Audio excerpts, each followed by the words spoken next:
নমস্কার বন্ধুরা, প্রত্যেক দিনের মতো আজকেরও হাজির হয়ে গেলাম নতুন একটা রেসিপি নতুনভাবে আপনাদের সাথে শেয়ার করে নেওয়ার জন্য।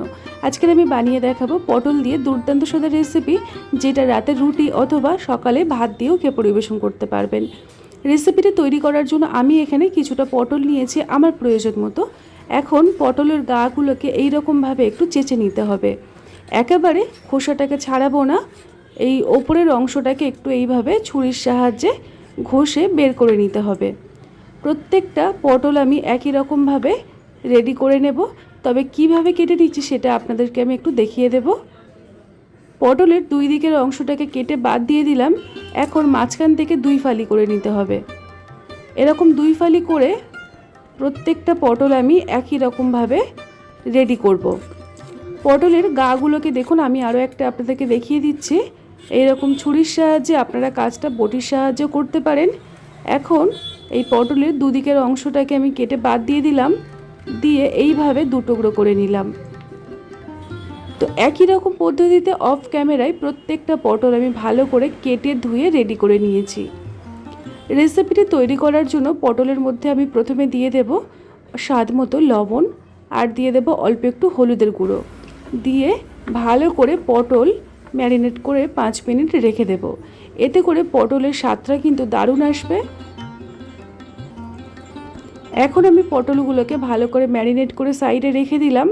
এদিকে একটা কড়াইয়ের মধ্যে কিছুটা রিফাইন তেল বা হোয়াইট অয়েল ভালো করে গরম করে নিয়েছি। তেলটাকে ভালো করে গরম করে তার মধ্যে আমি এখানে অ্যাড করে দেব আগের থেকে ম্যারিনেট করে রাখা পটল। প্রথমে আমি পটলটাকে একটু ভালো করে ভেজে নিতে হবে। রেসিপিটি যদি এখনও পর্যন্ত দেখে থাকেন তাহলে আপনাকে অসংখ্য ধন্যবাদ। এই রকমই নানা রকম রেসিপি পাওয়ার জন্য চ্যানেলটিকে সাবস্ক্রাইব করে সাথে থাকতে পারেন। নতুন হলে আমার পরিবারে আসার আমন্ত্রণ রইল। আর আমার সকল নতুন পুরনো বন্ধুদের জন্য রইল আমার অফুরন্ত ভালোবাসা। সমস্ত পটলটাকে আমি ভালো করে নাড়িয়ে চাড়িয়ে কিছুক্ষণ ঢাকনা দিয়ে রেখে দেব। এতে করে পটলের একটা সাইড ভাজা হবে এবং তার সাথে নরমও হয়ে যাবে। আমি ঢাকনাটাকে খুলে পটলগুলোকে সব একটা সাইড করে দিয়েছিলাম, দিয়ে আবারও ঢাকনা দিয়ে রেখে দিয়েছিলাম। তারপরে ঢাকনাটাকে খুলে আপনাদেরকে দেখাচ্ছি। দেখুন, পটলের একটা সাইড মোটামুটি ভালো করে ভাজা হয়ে গেছে। এখন আর একটা সাইড ভালো করে ভেজে নেব। ঠিক যেভাবে পটল ভাজা করলে আমরা ভাত দিয়ে খাওয়ার জন্য রেডি করি ওই রকমভাবে নয়, একটু কাঁচা থাকবে, তবে পটলের ভাজা ভাবটা যেন চলে আসে। যদি সম্ভব হয় জোরে আঁচে রেখেও কাজটা করতে পারেন। আমি এখানে মিডিয়াম আঁচে রেখে পটলগুলোকে উল্টে পাল্টে ভালো করে একটু সময় নিয়ে ভেজে নেব। মোটামুটি 10 থেকে 15 মিনিট সময় লাগতে পারে পটলটাকে ভালো করে ভাজা করতে।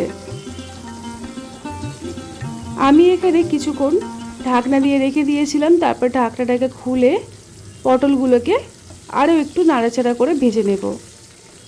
রেসিপিটি সবার শেষে দেখে যদি ভালো লেগে থাকে তাহলে প্লিজ একটা লাইক দিয়ে সাথে থাকবেন। আর কেমন লাগলো রেসিপিটি সেটা কিন্তু কমেন্টসে অবশ্যই করে জানাবেন।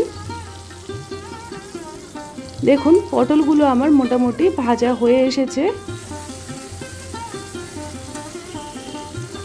এই রেসিপিতে পটলটাই ভাজতে একটু সময় লাগে, আর কিন্তু খুব একটা বেশি সময় লাগে না। দেখুন, পটলগুলোকে আমি ঠিক এই রকমভাবে ভেজে রেডি করে নিলাম।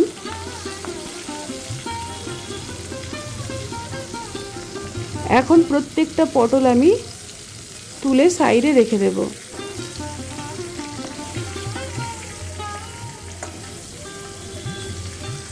যেগুলো মনে হচ্ছে একটু কাঁচা আছে সেগুলোকেও আমি একই রকমভাবে ভেজে ভেজে সাইড করে নিচ্ছি। কড়াইতে যে পরিমাণে তেল রয়েছে ওই তেলের মধ্যেই আমি বাকি রান্নাটা কমপ্লিট করব। তবে পটলগুলোকে আমি আর তুলব না, এটাকে আমি সাইড করে দেব। দিয়ে দিলাম অল্প একটু কালো জিরে, আর দিয়ে দেবো একটা বড় সাইজের পেঁয়াজ ছোট ছোট করে কুচিয়ে নেওয়া। কালো জিরের পেঁয়াজটাকে একটু মিনিট 2 ভেজে নেব।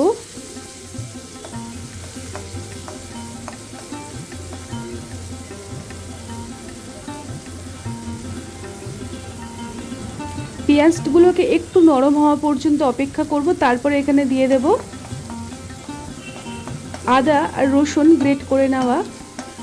আমি এখানে মোটামুটি 4 কোয়ার মতো রসুন আর অল্প একটু আদা গ্রেট করে নিয়েছিলাম। তারপরে এখানে অ্যাড করে দিলাম একটা বড় সাইজের টমেটো, যেটাও গ্রেট করে নিয়েছিলাম।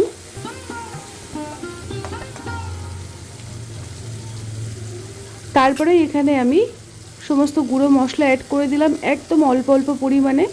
জিরে গুঁড়ো, ধনে গুঁড়ো, হলুদ গুঁড়ো, লাল লঙ্কার গুঁড়ো, কাশ্মীরি লঙ্কার গুঁড়ো। এবারে মশলাটাকে সব কিছুর সাথে ভালো করে মিশিয়ে নেব। পটল আপনারা অনেক রকমভাবে বানিয়েছেন, তবে এই রকম পদ্ধতিতে একবার হলেও পটল রান্না করে দেখবেন। গরম গরম ভাত, রুটি, পরোটা, লুচি সব কিছুর সাথে পরিবেশন করতে পারবেন। একটু অন্যরকমভাবে বানিয়ে দেখালাম, আশা করছি এই রেসিপিটি কিন্তু আপনাদের ভীষণ পছন্দ হবে। একঘেয়েমি পটল যদি খেয়ে বোর হয়ে থাকেন তাহলে এই রকমভাবে একবার হলেও বানিয়ে দেখবেন। অল্প একটু চিনি এখানে অ্যাড করে দিলাম যাতে করে রেসিপিটি ভীষণ টেস্টি হয়, তবে মিষ্টি হবে না, সেই পরিমাণে চিনি অ্যাড করতে হবে।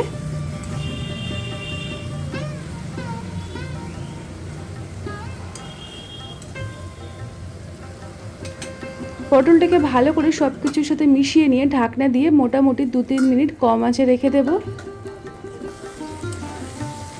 তারপরে ঢাকনাটাকে খুলে ভালো করে সব কিছুর সাথে একটু নাড়িয়ে চাড়িয়ে নিচ্ছি।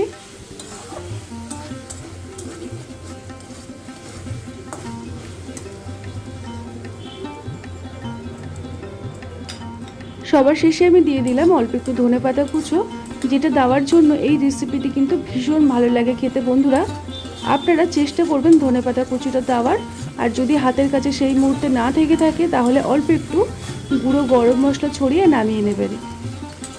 তো আজকের আমাদের এই দুর্দান্ত স্বাদের পটলের রেসিপি বন্ধুরা একদম তৈরি হয়ে গেছে।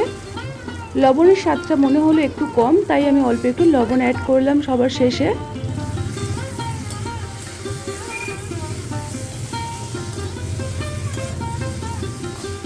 লবণটাকে দিয়ে সব কিছুর সাথে ভালো করে নাড়িয়ে চাড়িয়ে নিলাম। এখন আমি গ্যাসের ফ্লেমটাকে অফ করে দেব, দিয়ে একটা পাত্রের মধ্যে গরম গরম পরিবেশন করে নিচ্ছি আজকের আমাদের এই দুর্দান্ত স্বাদের পটলের রেসিপি। গরম গরম ভাত হোক কিংবা রুটি, রাতের ডিনার হোক কিংবা দুপুরের লাঞ্চ, সব কিছুর জন্য একদম উপযুক্ত এই পটলের রেসিপিটি একবার হলেও ট্রাই করে দেখবেন। তারপরে আমাকে অবশ্যই করে জানিয়ে যাবেন যে রেসিপিটি সত্যি সত্যি আপনাদের কেমন লেগেছিল। খাই খাই অনুর রান্নাঘরের প্রত্যেকটা রেসিপি হয় সহজ, সরল, সাধারণ। আপনারা চাইলে রেসিপিটি বন্ধুবান্ধবদের মধ্যে, আত্মীয় স্বজনদের মধ্যে শেয়ার করতে পারেন। তো আজকের মতো এই পর্যন্ত। সবাই তার মধ্যে ভালো থাকবেন আর সুস্থ থাকবেন। টাটা।